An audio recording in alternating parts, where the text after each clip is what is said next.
Hello everybody, it's MAGMA. I'm here with another LEGO Star Wars video. So today we're taking a look at the 75083 ATDP, not ATDP Walker, just ATDP. It has exactly 500 pieces, ages 8 plus, and it is, it used to retail at the time for $50 US, and released January 2015. So yeah, it is themed Star Wars Rebels. So I've seen that in these like more recent reviews, some people have been commenting like, yeah, if we wanted to get this set, we would have already gotten it. What's the point of these reviews?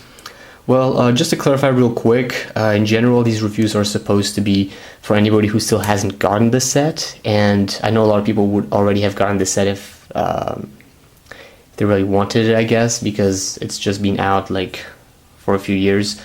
But the idea is to still have this video to inform anybody about this set, and I know there's more reviews and a lot of videos on this, but these are my thoughts, these are my opinions, and this is the way I think about sets.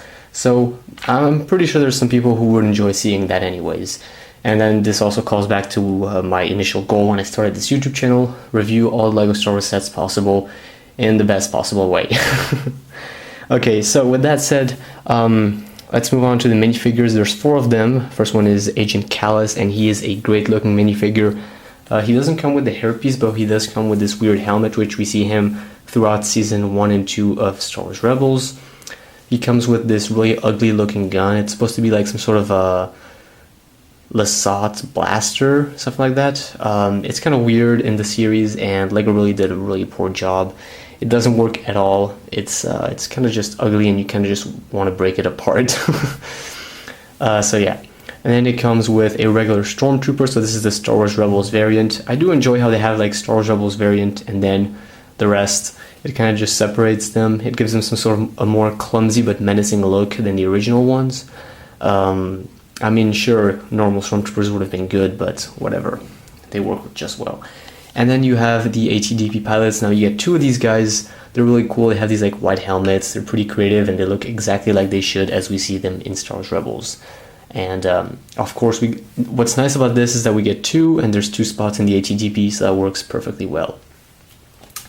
Getting to the set itself, it's a pretty tall set, as you can tell, and don't worry, I will compare it to the newer ATST at the end of the review, so stay tuned for that to understand really what size it is.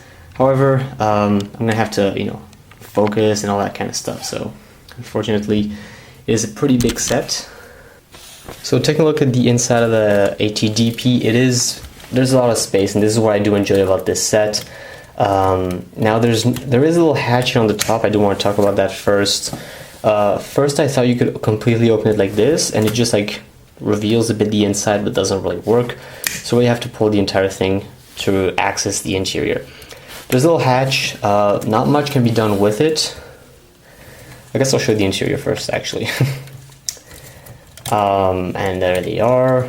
There's no, I mean, you can definitely see there's some sort of like red things, and those are supposed to be probably control panels. You could probably fit some more minifigures on the sides just by like pushing them in like this. I guess that can work if you really wanted to add more minifigures inside. They're in their seats, but that's all there really is to it. It's nicely done, but there's not much more. So yeah, and when I was talking about the little hatch earlier, I'm not too sure how that one works. I've never really used it, but I think the idea of just having the figure pop up, something like this. Okay, yeah, so because it's, I mean, obviously that's how wide it is, I guess. You can't make the figure like get in or out, but because of the arms, you can definitely have him somehow posing. So it looks like he's outside. So that's pretty cool, actually. I do enjoy that. It's a nice little feature. There's a sticker here and a sticker here. I'm not one that really cares too much about stickers, but I know a lot of people are stressed out about those. So there's a few in this set. That just closes up like so. Let's try to lower the camera a bit. So here we have the side of the armor plating. Again, another sticker, however this is printed. Pretty nice. And you have this yellow piece. There's several yellow pieces, don't worry, they're pretty easy to fix. I mean, it's very likely that you'll have all these pieces in your collection, and even if you just remove them from the set, I don't think it hurts that much, the design. You have this gun, once again this yellow piece, like you could so easily just remove that and it wouldn't hurt the looks of the set. This is the only sort of weaponry the vehicle has, and it just turns like this. It's one of those like bubble turrets. I do enjoy it. I mean, that's how it's supposed to be, but this is where I feel like this vehicle lacks. It could have more firepower. Then again, it wouldn't be accurate to the Star Wars Rebels TV show, but I do feel like mentioning that is important. You got these spring-loaded shooters included, and they just fit in like this. And you might ask yourself, well, how do you shoot those? Because I haven't seen anything to flick those. And unlike the newer ATST, you don't flick them or anything. They have this weird, somehow they chose to do this on this set, and I'm very glad they didn't do it on other sets, but the only way you can shoot these missiles is by, I mean, you could definitely push it with your hands like this. That works perfectly fine. That works perfectly fine, and I think that's how all of you have probably been doing this if you have this set. But the initial idea is that, say you have your flick fire missile here, or your spring-loaded shooter, and then you just turn the head and it shoots by itself. So you would have to turn the head to shoot those. And I feel like that just doesn't work at all. That's just another way I would see it working. Like it does shoot, but it's inaccurate, and I don't know, it just, the play feature is kind of weird. It doesn't like really invite you. The ATS is like almost fun to shoot them. Here it's kind of just like hard to play with it, and that kind of bothers me. Once again, you got some yellow stickers down there. Just realized.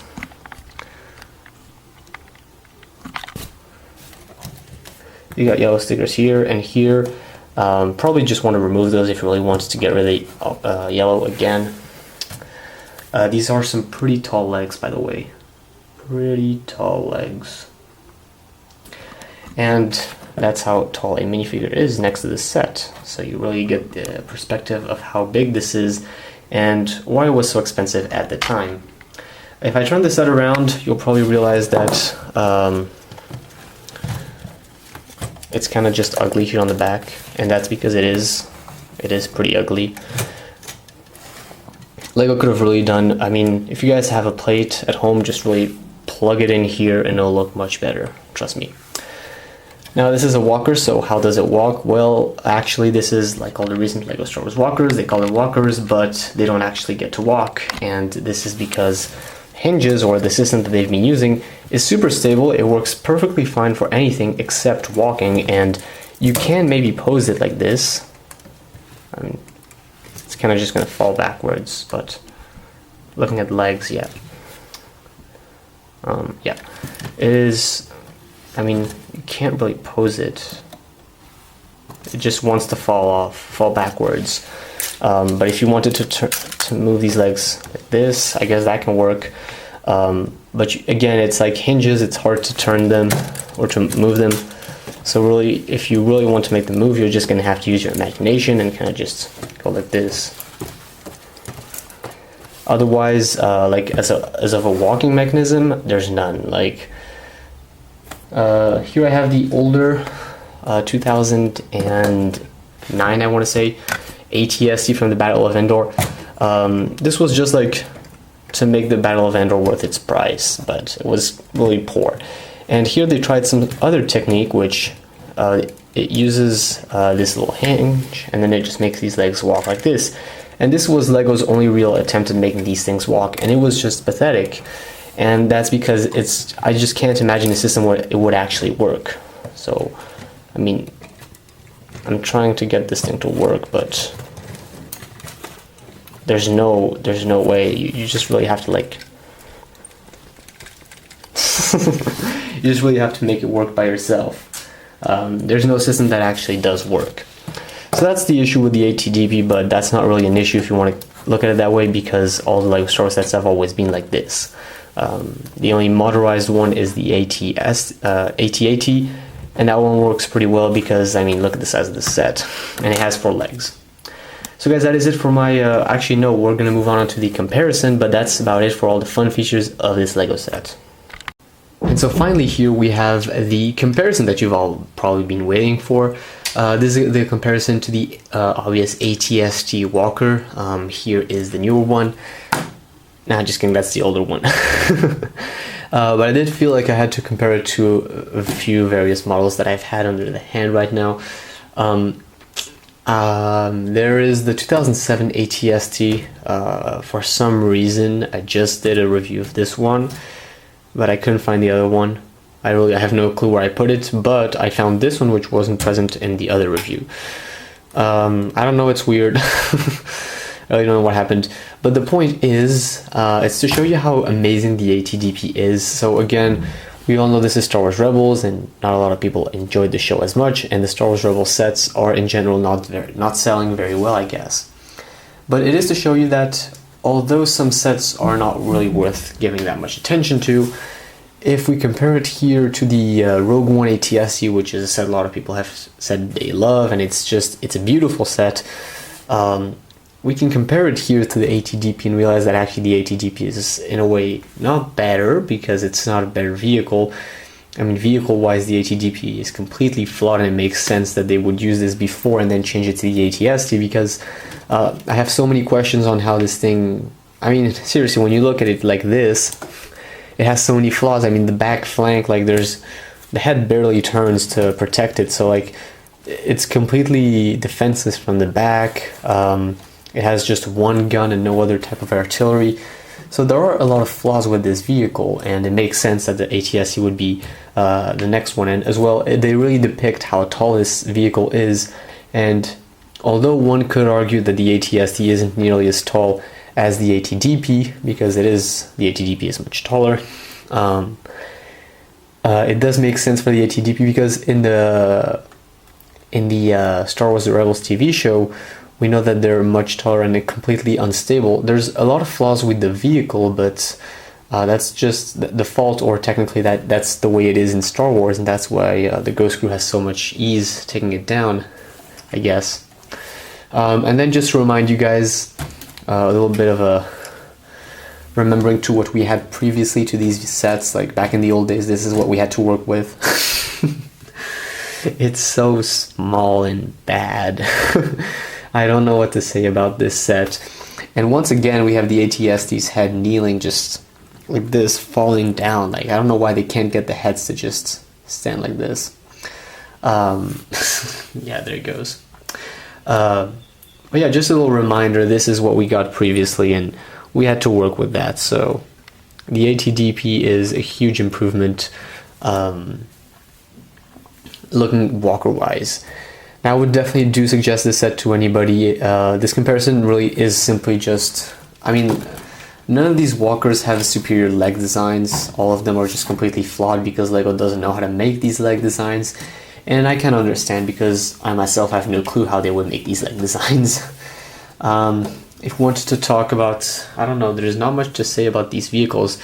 This one on the back does look pretty hideous though, compared to the ATSTs. And I don't think that's canon. So yeah, they could have just put in a plate here. It would have been nice. Let me think of anything else. Well, the ATDP does have 2 seats in the inside, as I've shown you. If you watch my review of this, you'll realize there's only 1 seat. Obviously, you can be customized to have 2 seats in there. But really, it's what Lego kind of gives you that I rated on. And this one just takes it away. It has more internal space, and I do appreciate that a bit better.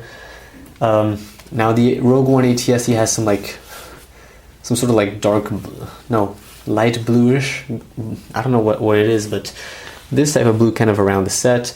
The ATDP has yellow all over the set. You kind of have to work with that, otherwise just replace the parts. It's relatively easy to get rid of those.